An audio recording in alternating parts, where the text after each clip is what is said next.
Això és el que passa quan trasllades el nitrogen líquid a la cuina, que no tan sols pots elaborar receptes originals, sinó que també deixes bocabadat al públic que tens al davant.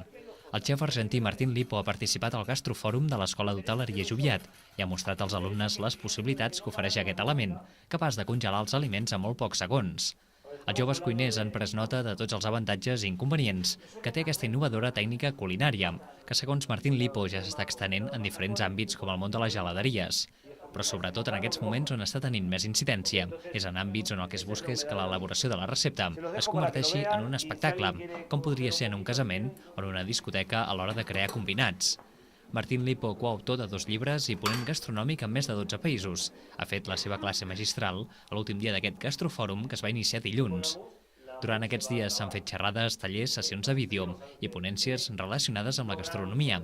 Han visitat l'escola cuiners reconeguts com Àlex Sunyer, cap de cuina del restaurant 1921 de Barcelona, Rubén Mallat, mestre del restaurant Can Faves de Sant Celoni, i Albert Marimón, millor cuiner català de l'any 2013 i exalumne i exprofessor de la Joviat.